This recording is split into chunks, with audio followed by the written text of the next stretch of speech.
우리는 종종 설득의 달인을 만나서 알아차리지도 못하는 새에 그들에게 모든 것을 내어주고 맙니다.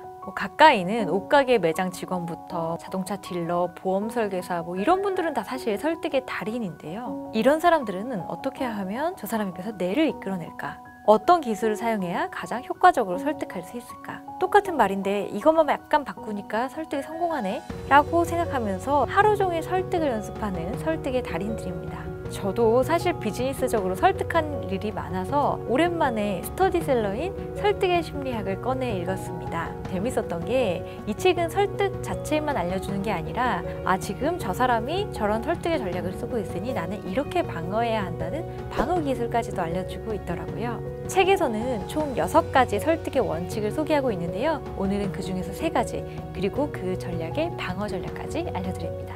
첫 번째, 호감의 원칙. 같은 부탁을 하더라도 당연히 평소에 좀 더 호감을 갖고 있는 사람에게 더 그 부탁을 들어주게 되어 있잖아요. 하지만 가끔은 이 호감을 이용하여 나를 설득해서 원하는 것을 얻어내려는 설득의 달인들이 있습니다. 사실 이미 그 사람이 좋아져 버리고 우호적인 관계를 형성한 상황에서는 거절하는 것이 쉽지 않은데요. 이때 우리는 이 사람을 너무 필요 이상으로 좋아하게 된 건 아닐까? 우리가 관계가 너무 적당한 거리를 두는데 실패한 건 아닐까? 그 사실 자체에 관심을 기울여야 합니다. 그래서 내가 그 사실을 눈치챘다면 무리한 요구를 받았을 때 우리가 취할 수 있는 방법은 2가지입니다. 하나는 그 사람을 싫어하도록 노력하는 것입니다. 하지만 이것은 우리의 마음도 껄끄럽고 실제로 실행하기도 쉽지 않죠. 다른 방법은 감정과 부탁을 분리해서 생각하는 방법입니다. 상대방이 아무리 멋지고 나랑 취미도 같고 마음에 드는 사람이라도 돈을 빌리는 것은 별개의 문제이듯이 말입니다. 그래서 이런 경우는 상대와 상대의 제한을 분리해서 생각하기, 이것이 쉽게 설득에 빠지지 않는 방법입니다. 2번째, 권위의 원칙. 어떤 사안에 권위를 갖고 있는 사람들은 사실 대부분 그 분야의 전문가들이죠. 하지만 전문가라고 해서 맹목적으로 그 사람의 제안이나 권유에 따르는 것은 어리석은 짓입니다. 우리는 권위자의 지시에 따라야 할 때와 아닐 때를 분별해야 합니다. 그들이 힘을 행사하는 상황이면 스스로에게 2가지 질문을 던져보세요. 이 사람이 정말 그 분야의 전문가가 맞는가?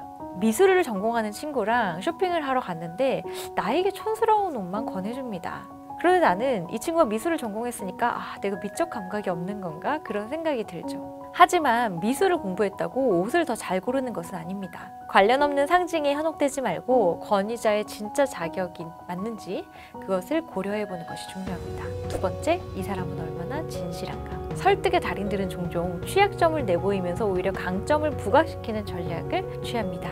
가격은 조금 비싸지만 제 값을 합니다. 이런 식으로요. 상대가 그런 식으로 취약점 먼저 얘기하고 강점을 치고 말해서 신뢰를 높이려고 하고 있지는 않은지 한번 생각해 봐야 합니다. 3번째, 희귀성의 원칙. 우리는 어떤 물건이 희귀하다, 레어템이다, 이제도 못 구한다 그러면 굉장히 갖고 싶어 하는 특성이 있습니다. 희귀성의 원칙은 2가지 조건에서 그 효과를 발휘하는데요. 하나, 많던 대상이 갑자기 확 줄어들면 그 가치가 올라갑니다. 처음부터 한정 수량으로 만들어진 상품보다 최근에 갑자기 더 잘 팔려서 동일한 제품을 더 귀하게 여기는 거죠. 허니버터칩이나 꽃기호 라면, 그런 것들이 이런 사례에 해당될 것 같습니다. 2, 희귀한 물건이 더욱 갖고 싶어질 때는 경쟁자가 있을 때입니다. 혼자 살 때는 살까 말까 제품을 면밀히 살펴보다가도 누가 한 명이 사겠다고 하면은 바로 죄지도 않고 먼저 사겠다고 하는 심리인 거죠. 이렇게 희귀성, 희소성에 휘말리지 않기 위해서는 우리가 그걸 가짐으로써 얻는 진짜 가치를 생각해 봐야 합니다. 그래서 그 소장 자체가 내게 이득이라면 괜찮습니다. 하지만 대개의 물건은 우리가 소유하기 위해서가 아니라 실제로 사용하는 즐거움을 누리기 위해서 구매하는 경우가 많거든요. 오늘은 설득의 심리학에 나오는 6가지 원칙 중 3가지를 소개해 드렸는데요. 물론 일상생활에서 선의를 갖고 잘해주는 분들도 계시지만 잘못하다가는 물건 살 때는 호갱이 되기가 쉽습니다. 뿐만 아니라 더 중요한 건 비즈니스적인 의사결정을 할 때도 상대방이 나에게 설득하기 위해서 지금 저런 전략을 쓰고 있구나 하는 것을 알아차린다면 더 현명하고 냉철한 그런 의사결정을 할 수 있을 것입니다.